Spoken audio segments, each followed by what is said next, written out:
Tome seu lugar, por favor. Abra sua Bíblia, Isaías. Isaías capítulo de número 8, versículo de número 17. Isaías capítulo 8, verso 17. Estou com vontade de pregar, você está com vontade de ouvir, irmão?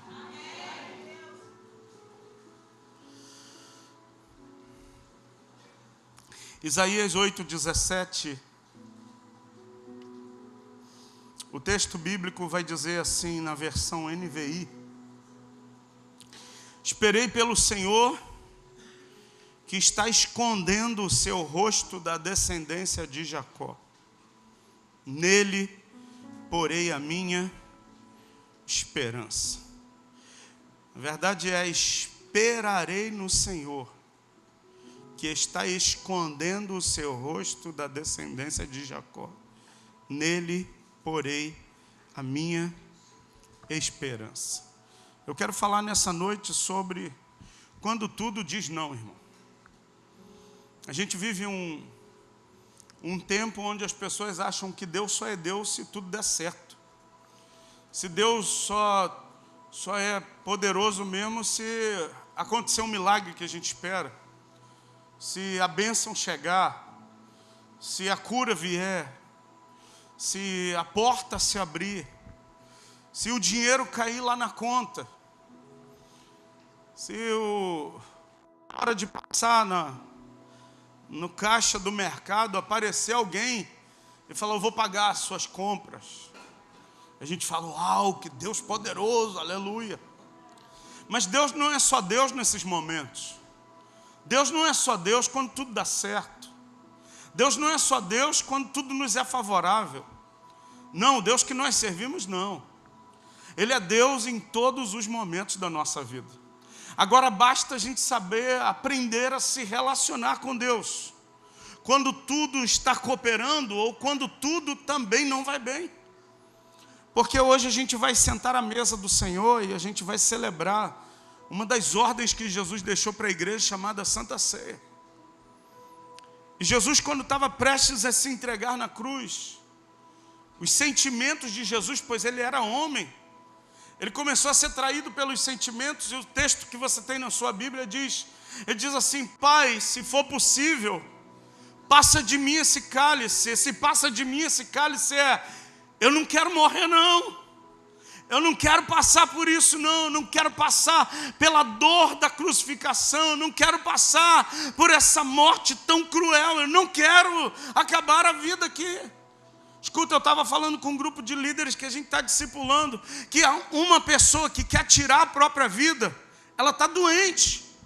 Porque todos que estão em sã consciência mental, todo mundo que está bem na alma, ele quer viver, ele não quer morrer não. Sabe, não conheço ninguém que está bem fisicamente, mentalmente.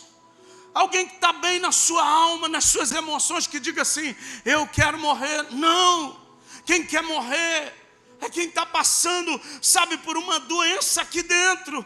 E Jesus, ele diz, Pai, se for possível, passa de mim esse cálice. Eu não quero passar pela morte. Mas a minha Bíblia é sua, tem uma vírgula. Jesus conclui a frase dizendo, mas que seja feita. Que a gente saia daqui nessa noite dizendo, Senhor, o que eu estou passando está doendo, mas seja feita a tua vontade. O que eu estou passando é uma situação complicada, mas que seja feita a tua vontade. O que eu estou passando é algo que está me tirando conforto, mas que seja feita a tua vontade. O que eu estou passando não é aquilo que eu planejei, mas que seja feita a tua vontade. O que eu estou passando não é algo que esteja me dando prazer, mas que seja feita a tua vontade. Porque eu acho que está escrito na Bíblia que todas as coisas cooperam para o bem de quem? Dos que amam a Deus e são chamados segundo o seu propósito. Escuta, irmão, todas as coisas não é só coisa boa, Todas as coisas são notícias ruins, são momentos difíceis, são crises que nós passamos, são adversidades que nós enfrentamos. Essas são todas as coisas e tudo vem para cooperar para o nosso bem. E esse texto vai dizer: esperarei pelo Senhor, que está escondendo o seu rosto da descendência de Jacó. Mas o autor do texto vai dizer: nele eu vou botar a minha esperança. Em quem que você está esperando? Em quem que você tem depositado sua esperança? Em quem que você tem colocado suas expectativas? Em quem você tem depositado a confiança? E eu quero te dizer, quando tudo na minha vida e na sua não vai bem, e eu digo: Senhor, eu vou esperar no Senhor, eu vou confiar no Senhor, é no Senhor que eu espero. É no Senhor que eu coloco a minha esperança. Eu quero te dizer, sabe o que você está fazendo? Você está aprendendo um dos propósitos de Deus na sua vida, que é, sabe o quê? Adorar a Deus. Esse ano a gente está sendo regido por uma palavra: o ano dos propósitos de Deus. Não são os meus. Os meus propósitos eram outros. Talvez os teus propósitos eram outros. E quando a gente começou a falar sobre propósitos de Deus desde a virada do ano, irmão, eu ouvi muitas pessoas, a gente fez muitos gabinetes, e na maioria dos gabinetes as pessoas diziam assim: eu não sei qual é o meu propósito, pastor. Nós estamos hoje foi a 15º dia da leitura do livro de Uma Vida com Propósito. E enquanto a gente está lendo, o propósito está ficando mais claro. Sabe, você está numa cortina de fumaça que você não consegue enxergar nada. Uma vez eu e minha esposa estávamos na estrada, indo para a nossa igreja sede lá em Manhuaçu. E a gente passou por um local na estrada, irmão, não dava para ver nada. Assim, foi do nada, o tempo estava claro, daqui a pouco, bum, brotou uma nuvem, irmão. Eu não conseguia mais enxergar nada. Que gente, ai amor, e agora? Eu falei: agora é confiar no Senhor. Porque a gente não via nada, irmão. Não tinha um carro na minha frente com uma lanterna acesa para ver. Não conseguia ver a pista, não conseguia ver o destino, aonde eu ia. Será que eu vou dobrar para a direita? Eu diminuí a velocidade e continuei acelerando, confiando. Deus está comigo aqui. Eu quero dizer para você, talvez, irmão, essa nuvem brotou diante de você e você diga: eu não sei qual é o propósito de Deus na minha vida. Eu quero te dizer, logo, logo, essa nuvem vai começar a se dissipar e você vai ter clareza daquilo que Deus tem para a sua vida. E a primeira coisa que eu quero dizer para você: quando tudo diz não, quando tudo está contrário, quando as coisas não estão encaixando, sabe, quando a conta não está fechando, eu quero te dizer, a primeira coisa que você precisa é: coloque toda a tua confiança no Senhor. Abra sua Bíblia comigo. 2 Crônicas, capítulo de número 20. Segundo livro de Crônicas, capítulo 20, vai nos ensinar a respeito disso nessa noite. E eu quero dizer para você, irmão, que a gente vai viver um ano muito bom. Nós estamos no 2º domingo de março e ainda tem muita coisa para a gente experimentar até o final desse ano. Mas um ano muito bom não significa que tudo vai dar certo. Um ano muito bom não significa que você vai ficar rico. E se você ficar, lembra de mim quando entrar no teu reino. Um ano muito bom não significa que você vai comer picanha o ano todo. Acho que até andaram prometendo aí, o negócio não está cumprindo. Um ano muito bom não significa que você não vai passar por adversidades. Um ano muito bom não significa que a minha vida e a sua não vão ter tribulações. Um ano muito bom não significa também que eu e você não vamos enfrentar desafios.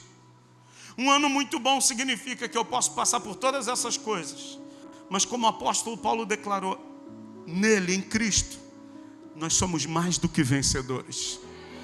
Eu posso enfrentar a luta, eu posso enfrentar a escassez, eu posso enfrentar a dor, eu posso enfrentar o dia adverso, eu posso enfrentar, como Paulo escreveu, o dia mau.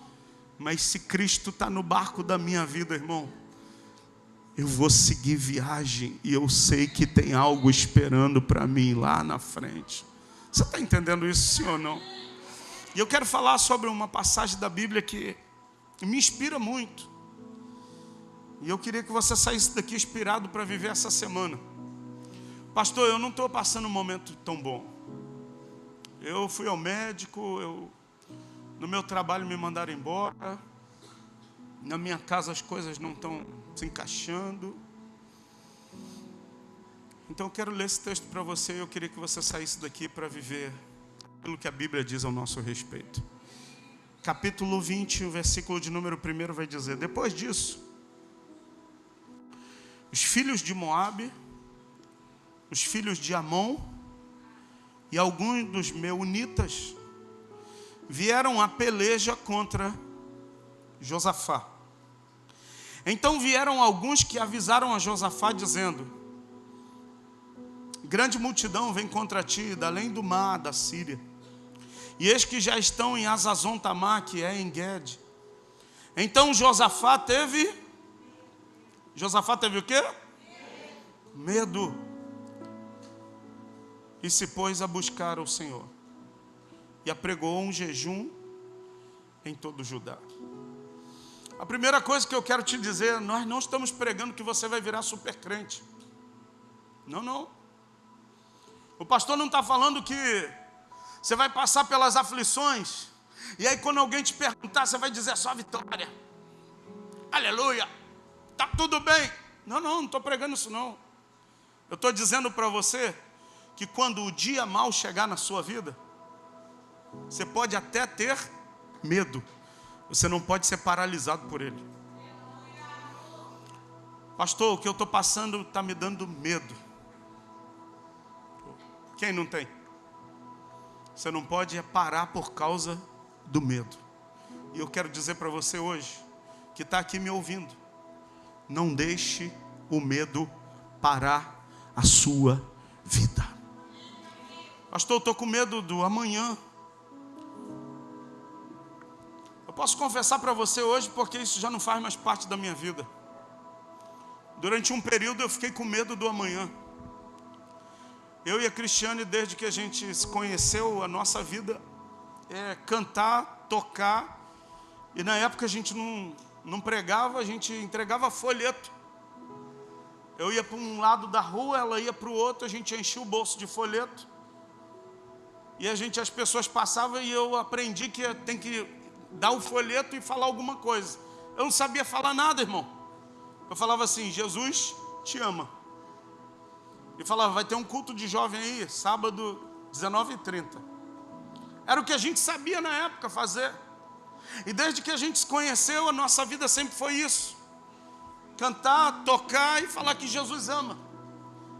Só que os anos foram passando. E eu falei assim: caramba, eu vou ficar velho. E o cabelo branco, irmão, quando começa a brota parece que eles se combinam e começa a brotar um monte, irmão. E todo dia que eu vou pentear o cabelo aparece mais. E eles são bem rebeldes, eles ficam assim, em pé, para mostrar assim: estou aqui, hein? E não adianta arrancar não. E tem um mito aí que diz que se arrancar nasce um montão. E eu fiquei preocupado, eu falei: cara, eu não tenho fundo de garantia. Eu não tenho uma aposentadoria, eu não tenho um plano de previdência. O que vai ser da minha vida? Eu vou envelhecer um dia. Quando eu não tiver mais força para fazer o que eu faço hoje, como é que eu vou me sustentar? Irmão, isso começou a me dar tanto medo. Medo do amanhã. E o medo estava me paralisando de tal maneira que eu não conseguia mais ouvir a voz de Deus. E parece que Deus teve que dar uns tapão para mim. Ele falou: até hoje eu te sustentei, e eu vou continuar te sustentando. Porque o que você está fazendo, você não está fazendo porque você queria. Você está fazendo porque eu te chamei para fazer isso. Então, se eu te chamei, eu te garanto. Eu quero te dizer: quem te chamou, garante, irmão. Quem te escolheu garante todas as coisas. Quem te escolheu, Ele vai lá e paga a conta, irmão. O que a gente precisa então, pastor, é vencer o medo. E como eu venço o medo? Olha o que diz o texto, versículo de número 3. Então Josafá teve medo, mas ele, diante do medo, ele toma uma ação, ele toma uma atitude. A Bíblia vai dizer: e se pôs a buscar ao Senhor. Diante do teu medo, o que você está fazendo da tua vida? Pastor, eu estou com medo. Tem gente que está hoje vivendo a síndrome do pânico. A pessoa não sai na rua, não se conecta com pessoas, ela vive isolada. Não, eu estou com pânico, eu estou com medo. Eu quero dizer, não deixe o medo te paralisar. E quando o medo bater na tua porta, faz igual Josafá, vá buscar ao Senhor. Dobre os teus joelhos, chore, sabe, grite com Deus, sabe, se agarre com a sua Bíblia, irmão, e clame o nome de Jesus. Escuta, assim que a gente veio morar aqui em Realengo, foi no ano de 2006. A Cristiane trabalhava no centro do Rio, e ela saía de casa umas 4h30 da manhã. Eu levava ela para o ponto de ônibus, ela pegava um ônibus para Bangu, para de Bangu pegar um Sentada para ela ir até o centro do Rio. E teve uma vez que assim, o pessoal estava bem agitado, irmão, e tinha muitos fogos de madrugada. Ela falou: amor, e agora como é que a gente vai sair? Eu falei: não sei, não vai trabalhar não. E ela sempre foi muito correta com as coisas. E quando acabou aquela barulhada toda, ela falou: vamos aproveitar agora, me leva no ponto. Ela pôs a roupa, eu fui levá-la no ponto, botei ela no ônibus. Quando eu voltei, irmão, bateu um medo de que ia acontecer alguma coisa com essa mulher. Eu falei: caramba, eu estou novinho, estou começando casamento agora, ficar viúvo não vale não. Sabe o que eu fiz? Eu estava sozinho dentro de casa, morava ali na Marechal Maciano. Irmão, me ajoelhei no chão, agarrei minha Bíblia e eu comecei a chorar agarrado com a Bíblia. Eu falei: Deus, isso aqui é o que me dá força, é a tua palavra. Então fala comigo. Eu abri a Bíblia, irmão, e comecei a ler a Bíblia. Enquanto eu ia lendo, Deus ia trazendo paz ao meu coração. Sabe, é igual eu estivesse me enchendo. Eu ia lendo a Bíblia e eu ia me tornando mais forte, mais forte. E quando eu estava lá no meu momento, chorando, lendo a Bíblia, chorando, lendo a Bíblia, ela liga para mim e fala: amor, já estou no trabalho. Eu falei: já? Quando eu fui olhar o relógio, irmão, já tinha passado tanto tempo. Sabe por quê? Porque eu decidi, no meio do meu medo, buscar ao Senhor. Eu não sei que tipo de medo está abalando você, eu não sei que tipo de notícia está gerando medo no teu coração, mas eu quero te dizer, faça como Josafá. A Bíblia diz que, em primeiro lugar, ele busca ao Senhor, mas segunda coisa que ele vai fazer, e apregoou um jejum em todo o Judá. Judá se congregou para pedir o quê? Socorro ao Senhor. Escuta, em segundo lugar, irmão, vai jejuar, crente. Para de comer, santo. Porque tem gente que: ai, estou com medo, vou comer chocolate. Ai, estou com medo, vou comer. Você sabe o que você come. Escuta, no meio do teu medo, sabe, apregoe um jejum para a sua vida. Fala: eu vou entrar num propósito com Deus. Eu vou consagrar a minha vida a Deus. Pastor, o que é jejum? Jejum é abster-se de alimento. Mas esse texto aqui não está falando de jejum só de deixar de comer, não. Está falando de jejuar de consagração. E por sinal, a gente teve aqui no dia 26 de fevereiro um tempo de jejum, meu irmão, tão intenso aqui. Pastor, vai ser só esse? Não sei, irmão, Deus falou comigo dia 26. Eu estou esperando. Teve gente que falou assim: pastor, faz um cada mês. Eu falei: não, irmão, isso não é entretenimento para a igreja, não. Isso deve ser direção de Deus. Escuta, eu estou ouvindo Deus. Pastor, então eu não vou jejuar enquanto Deus não falar com o senhor. Não, meu irmão, você está vivendo os teus medos, entra no teu quarto, tranca a tua porta e fala: Deus, eu estou entrando num voto, eu estou consagrando a minha vida ao Senhor. Eu só vou sair daqui quando o Senhor falar comigo. Eu vou sair daqui, mas eu vou sair daqui renovado. Eu vou sair daqui, eu entrei aqui no meu quarto caído, destruído, mas eu vou sair do meu quarto depois de orar, depois de buscar a tua face. Eu vou sair restaurado pelo Senhor, porque é isso que Deus tem para mim e para a sua vida, irmão. Josafá teve medo, mas primeira coisa, ele vai buscar a Deus. Segundo, ele apregou um jejum em todo Judá, e o texto diz: Judá se congregou para pedir socorro ao Senhor. Quem que você está procurando no dia da tua angústia? Quem que você procura, irmão? Qual é a voz que você quer ouvir no dia da tua dor? Tem gente que quer ouvir a voz que vai dizer assim: ai, coitadinho, tadinho do Rafael, coitada da Lena, tadinha, passando por tanta dor. Tadinha, ainda chama Aninha. Aninha. Irmão, quando você passar por um momento de luta, quando você passar por um momento de adversidade, quando o medo bater na porta do seu coração, não vá ouvir quem quer massagear o seu ego, não. Vá ouvir, sabe o quê? Vá ouvir a voz daquele que é o Senhor, o teu Deus. E se a voz do Senhor teu Deus, você pode ouvir através de uma autoridade espiritual que você, sabe, escolheu para cuidar da sua vida, vá até Ele, irmão. Se for a minha vida, se for a vida da pastora, amém. Se você tiver um outro, procure quem é autoridade sobre você, para orar por você e abençoar a sua vida. Eu quero dizer para você: não espere de mim algo que vá massagear o seu ego. Deus não me chamou para fazer massagem. Deus não me chamou para ser massagista de ego de ninguém. Deus me chamou para cuidar de você. E cuidar de você é pôr óleo onde está a ferida. Eu não sei se você já teve um machucado que você precisou ir para um atendimento médico. Eles não fazem massagem não, irmão. Vai lá no Albert para você ver como é que é a massagem da enfermeira. É gostosa, não é, Érica? A Érica passou por um momento, a queimadura no braço. Quando iam trocar o curativo, era uma delícia, não era? Não, irmão. Escuta, tem que lavar. Esfrega com sabão, porque a sujeira tem que sair. Porque depois que a sujeira sai, é aí que pode botar o remédio.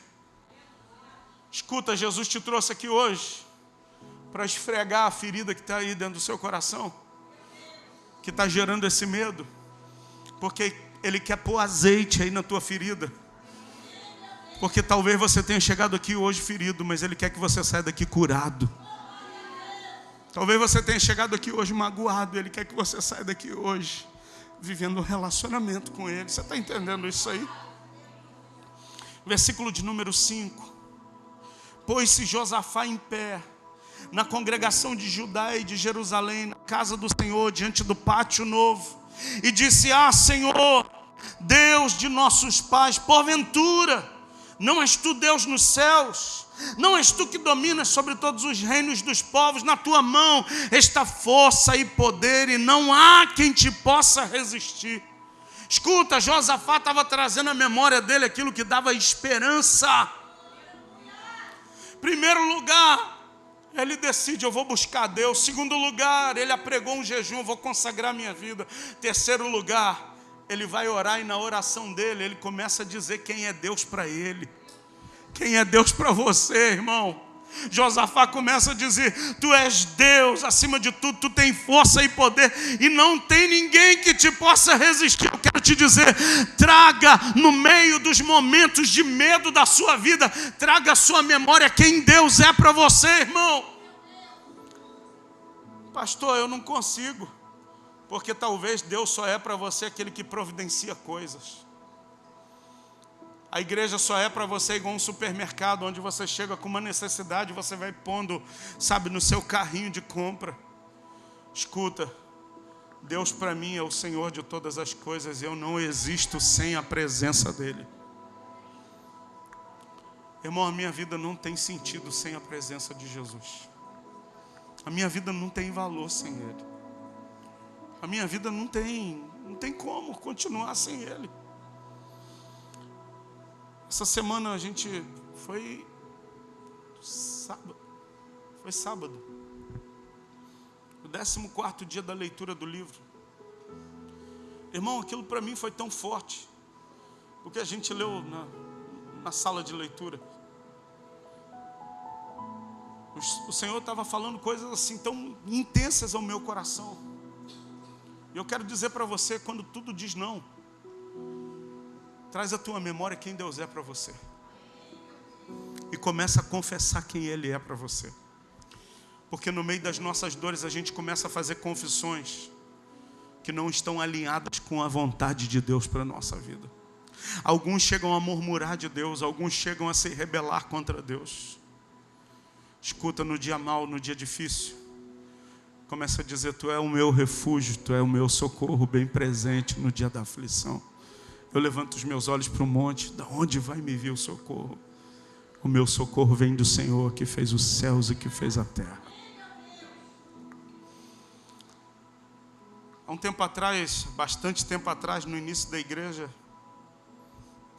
acho que eu já até falei sobre isso aqui. Eu levantei uma manhã e a minha vista direita eu não enxergava nada e a vista esquerda eu enxergava muito mal. As emoções estavam tão intensas, o gigante estava afrontando tanto. A minha pressão não baixava, atingiu minhas vistas. Eu falei: Cristiano, não estou conseguindo enxergar.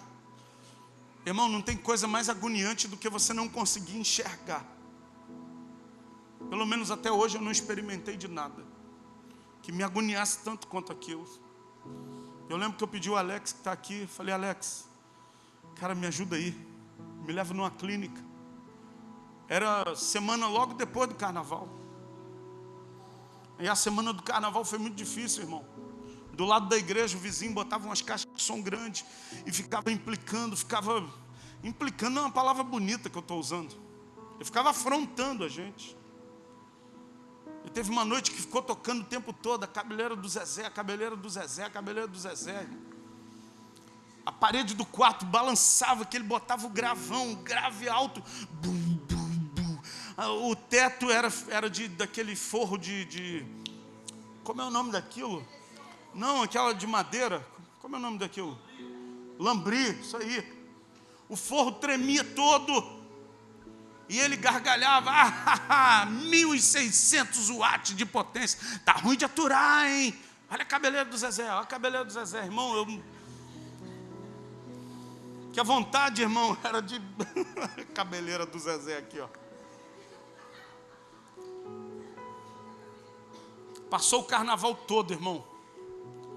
Eu e a Cristiane ia dormir, todas as marchinhas de carnaval ele botava para tocar. Se eu não fosse crente, irmão, eu ia ficar pulando carnaval dentro do quarto, eu e a pastora. E aquilo ia somando uma série de coisas, pressões. E quando acabou aquele período do carnaval, isso era na quinta-feira, logo depois da quarta de cinza, eu acordei sem conseguir enxergar. Liguei para o Alex muito solícito, me levou numa clínica. Eu não tinha dinheiro para pagar. Irmão, o tempo era tão ruim que a gente não tinha dinheiro, eu não tinha plano de saúde, eu não tinha nada. Só tinha uma coisa. Só tinha Ele. É só que quando a gente está tão mal, a gente esquece que Ele é suficiente para resolver os nossos problemas e as nossas dores. Chegamos na clínica, falou: não tem médico. Eu falei: mas quanto é a consulta? Eu não tinha nem metade do dinheiro da consulta. Eu falei: Alex, deixa em casa lá, cara. Eu subi, a Cristiane: e aí, amor? Eu falei: Cristiane, tá a mesma coisa, não estou conseguindo enxergar nada. E ela gosta de orar, né? Ela falou: vamos orar então, amor. E a gente estava vivendo o tempo da choração. O que é choração? A gente chora e termina o choro em nome do Senhor Jesus. Amém. Enxuga as lágrimas e parte para cima. E eu lembro que eu estava de óculos. Eu fechei os olhos. Eu falei: Senhor, eu não consigo enxergar.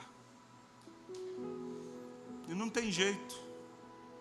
E se o Senhor me quer sem enxergar direito, eu vou continuar te adorando da mesma maneira. E comecei a chorar. Chorava. E a lágrima começou a incomodar, que estava batendo na lente do óculos. E quando eu tirei o óculos, irmão, estava enxergando tudo perfeitamente. A Cristiane já me conhece, eu comecei a gritar igual um louco, irmão. Eu fui olhar para o Saz.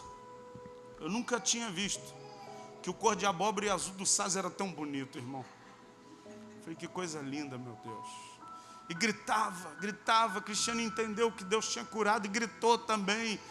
Pensa os dois doidos gritando. E aí era um choro, não mais de dor. Agora era um choro, sabe de quê? Ele está aqui. Porque no meio das tuas dores, quando você buscar o Senhor, Ele vai revelar quem Ele é para você. E eu quero profetizar que essa semana Deus vai revelar quem é para você. Ele está só esperando no meio das tuas dores você olhar para Ele e dizer, eu só tenho você, eu só tenho o Senhor na minha vida.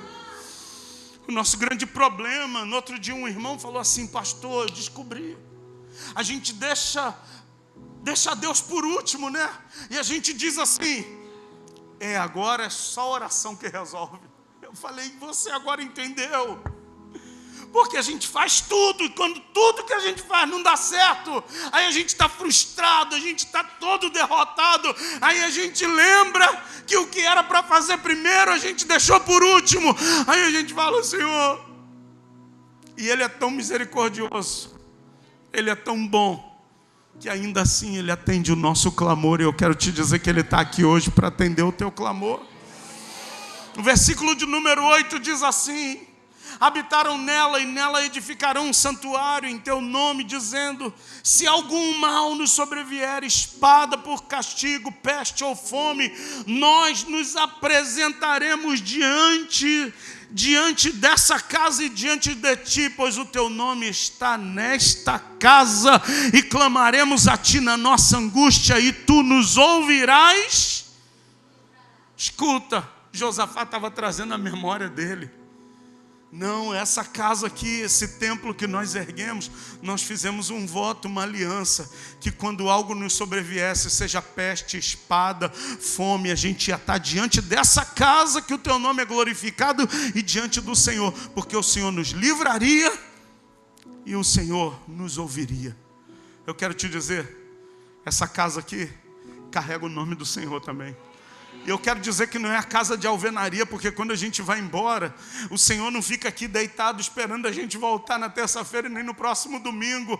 Escuta, os anjos não ficam aqui limpando a igreja esperando você voltar no outro culto, não. Escuta, não é essa casa aqui de alvenaria, mas é essa casa aqui que hoje Ele habita. Você é casa favorita de Deus, e eu quero te dizer que Ele precisa ser adorado dentro de você. A sua vida não pode faltar uma expressão de adoração todo dia. Eu posso ouvir um amém seu? Você que vai adorar a Deus todo dia, meu irmão.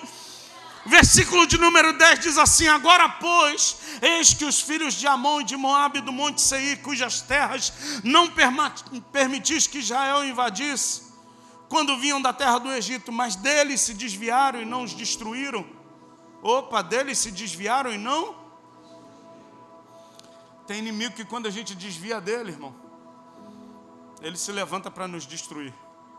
Mas eu quero dizer que você não vai desviar do teu inimigo, não. O inimigo que aparecer diante de você, em nome do Senhor, você vai derrotar eles.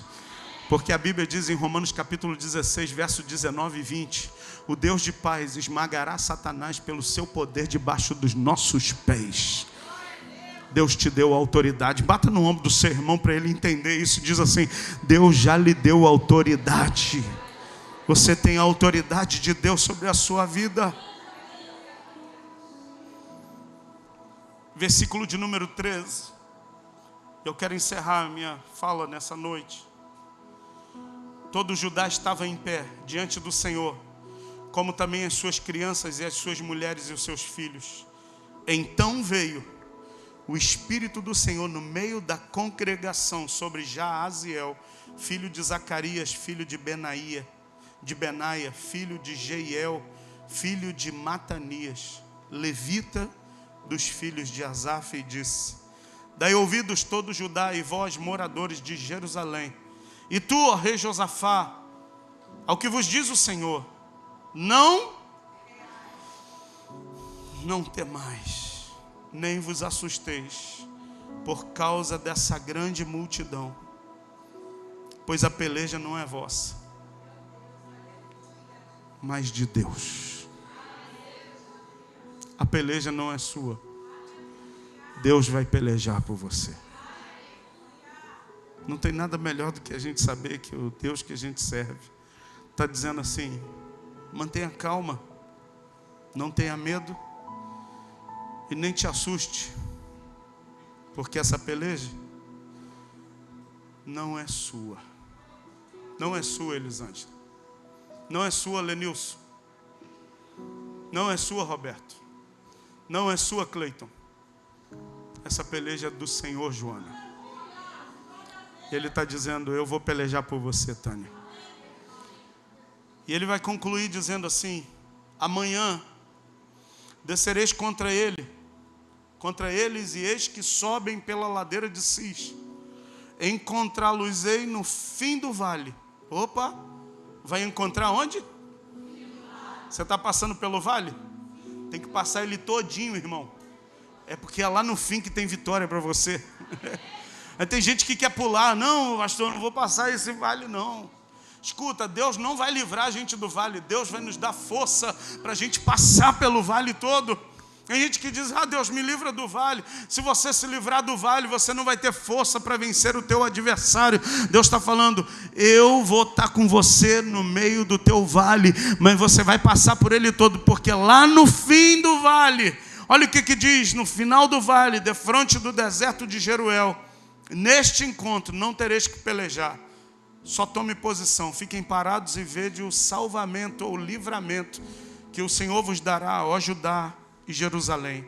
Não temais, nem vos assusteis. Amanhã saí-lhes ao encontro, porque o Senhor é com vocês.